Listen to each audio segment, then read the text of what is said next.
The aftermath of Russia's vicious onslaught over the past few days is visible across Ukraine, but especially here, in towns just behind the front lines.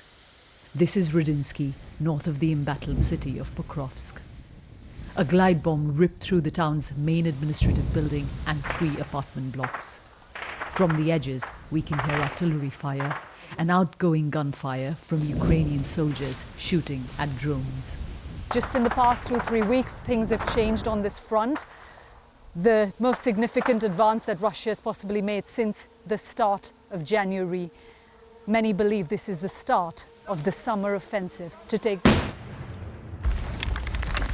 We hear a Russian drone and then another one making impact. We run to the closest cover, a tree.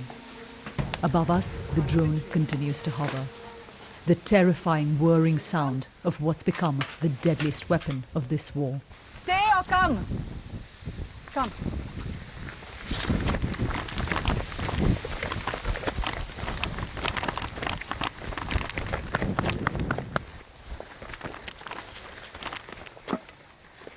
We've just run to safety inside a house here in Rodynske. We actually saw a drone that was moving at really high speed, and we can still hear gunshot sounds, potentially drones being shot down. You can really see and feel the Russian advance here in the Donetsk region. It's changed, I would say, just in the past 2-3 weeks that we have been here. This is what it's like every minute for soldiers fighting this war. About half an hour later, when it's safe to leave, we speed out. By the side of the road, what is likely a downed drone. In a town further away from the front line, we see a row of homes destroyed by a missile overnight. Biletsky is now increasingly being hit, its residents exhausted. Alexander now forced to decide whether to stay or leave. I wish it would stop. No one needs this war. I've had enough, he says. But the diplomatic momentum to get the war to stop seems to have hit a dead end. And Ukraine is working to ramp up its arsenal, big and small. A soldier with the call sign moderator is building the latest weapon to hit this war zone, a fibre optic drone. A spool with tens of kilometers of cable is fitted to the bottom of the drone.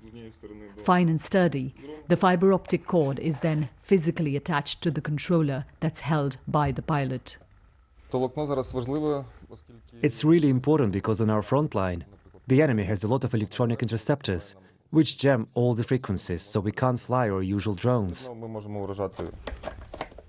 Ukraine is playing a game of catch-up deploying fibre optic devices. Russia started using them months before Ukraine, the soldiers tell us.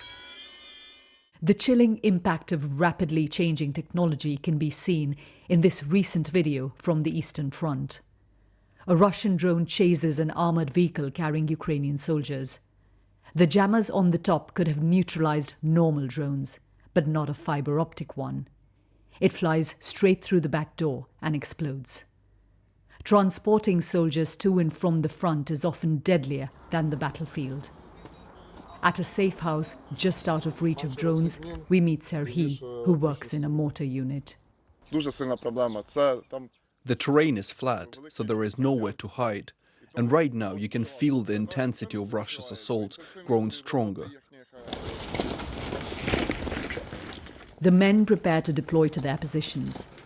As the war enters a fourth summer, most of the soldiers we meet are those who've joined after the full-scale invasion began. Maxim worked in a drinks company. Now he's at the very front of Ukraine's defense. There are times I've spent 30 days in my position. There was one instance when we didn't sleep for 3 days because the Russians kept coming at us wave after wave. I ask how his family copes with his job. It's very hard. A soldier fighting for his country, but also just a father missing his 2-year-old boy. Yogita Limaye, BBC News, Eastern Ukraine.